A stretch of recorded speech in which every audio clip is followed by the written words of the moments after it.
Hello, my name is Kerry, Nance, pastor of Southside Baptist Church in Tampa, Florida. You're watching our second of 9 soul-winning videos to seek and to save. This video series, we want to just talk a little bit on the silent partner and the prayer partner. Whenever the Lord sent out his disciples, he always sent them out in twos. I think that's a great example, and the truth is we want to continue to follow that example. I think there's a great example in safety and protection, also in fellowship and also encouragement. It's a great opportunity when you go out soul winning to have another partner there that you can work with and that can be praying with you. I want to just kind of focus in on the second partner and his job, because although his job is a little bit of a quiet position, it's a very important position. The second person is always going to be what we call the silent partner. Now, I would tell you when you go out, there's a couple of things that you want to have. Always make sure you've got your New Testament, very important. And then if you've got tracts or door hangers, we always like to have these. I think the door hanger is important. It's clear, it's nice. You can leave that on the door. People can actually see it when it comes up. And because you kind of hook it on the doorknob, it doesn't fly away or get lost as easily as maybe a tract inside the door. But of course, this will have all of your information. You'll make sure that you have this. And as you approach the door, I think it's really important that that you have one person that does the majority of the talking and the other person that is the silent partner. Now, let me just help you with the jobs of the silent partner. First, let me just say this about the silent partner.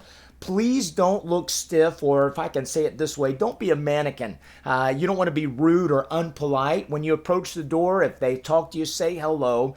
But the truth is you want to be the one that's in the shadows, and you want the person that's talking to be in the forefront and to be the main person.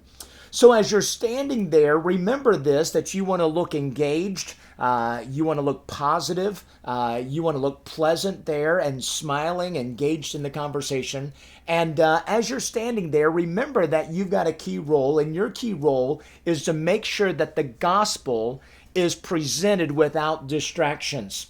How oftentimes a person can be sharing the gospel and opening up the Bible, and immediately distractions will come, whether it's an animal, whether it's a neighbor, whether it's a child that just wants some extra attention, and how that special person or that silent partner can step in and immediately take care of those oppositions while the gospel continues to be presented without being hindered. And so if you see a child that comes up, maybe you can just play with him or give him some attention, or cause him maybe to just stay away from the gospel and that keep going. I've often found myself as a silent partner petting a cat or playing with the dog just because it was trying to be a nuisance and getting the attention of its master. And so that job is critical. If you can somehow do that.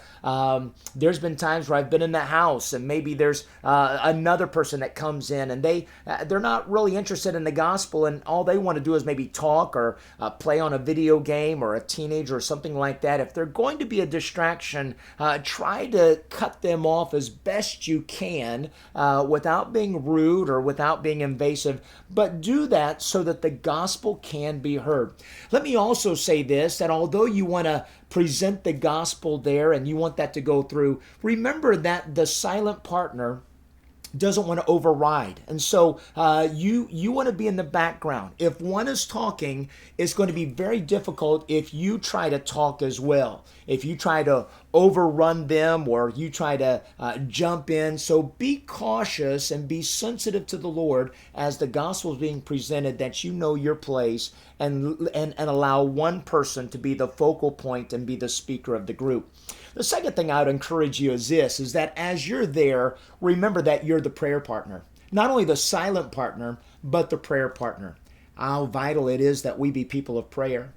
Satan is going to be attacking you, and he's going to be in opposition as you go out door knocking. And so as you're standing there, I wouldn't tell you to bow your head and close your eyes, but as you're standing there in your spirit, you ought to just be sensitive and start praying.